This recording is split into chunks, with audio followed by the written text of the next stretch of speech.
of the Middle East, young Palestinian stone throwers and militants are treated as adults, held in adult jails, tried in military courts. Some are as young as 12. Israel's treatment of these children breaks international law, but ITV News has been given exclusive access to one of these courts.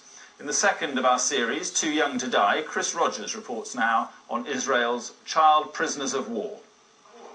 The child's crime of hate. The parent's sense of loss.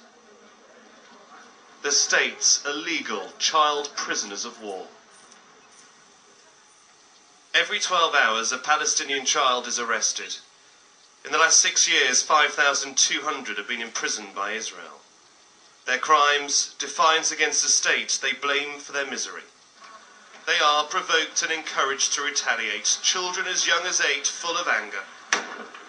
But is putting them behind bars the route to peace, or yet more hatred? These are the pictures children draw here. Soldiers with guns, barbed wire, prison bars and rats. This is 13-year-old Yusuf's underground cell and the outside area, where he spent just 30 minutes a day. They stamped on my neck when they arrested me. They said my father is a militant and I must pay for his crimes. Israel was held in a detention centre for weeks, but her case never went to court. Once, the guards showed us what they would do if we ran away. They threw tear gas into the cell. It's Judgment Day for yet more Palestinian children. For their parents, it's the only opportunity to catch a glimpse of their imprisoned child. For Kafaya, the hours hemmed behind barbed wire, waiting to go inside the military court, is nothing compared to the 3-month wait to see her 15-year-old daughter. Ayat and dozens of other child prisoners are transferred from a detention centre to face Israeli justice. We are the first foreign film crew allowed to join their parents and film their illegal trials.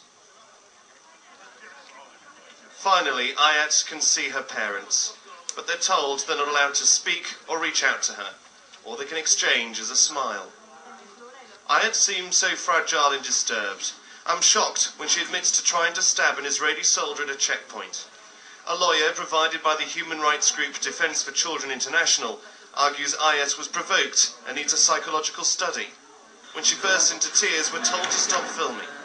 The process is over in just a few seconds. She's just a child, she sobs. And she's right. International law states she should be treated like one. I didn't witness that here. This treatment should only be a last resort. So why did I see other child prisoners, like thousands before them, shackled and imprisoned for months waiting for trial? Even Israel's own laws state children should be rehabilitated, not punished. Under international law, they should be tried in a juvenile system. They're being tried in a military court and put in an adult jail. I most definitely think that these are things that Israel needs to address. We have certainly gone forward over the years. We're not in the same situation that we used to be. This is the boy who inspired me to investigate Palestinian child prisoners. Filmed by a local cameraman, 12-year-old Rakan Insarat was Israel's youngest convict. He was sentenced to 6 months in jail after a 2-year trial. After 2 attempts to kill himself in his cell, the Israeli authorities released Rakan. As Rakan made his way down this road to a remote Israeli military checkpoint, he was fired upon several times and killed. He wasn't armed, and he wasn't carrying explosives. Only Rakan will know why he waved around what turned out to be a cigarette lighter in the shape of a gun. His mother believes he provoked his own death. She holds every side in the conflict responsible for his suicide. What was that? She told me anyone with a mind, a conscience, we all should learn lessons from what happened to my son.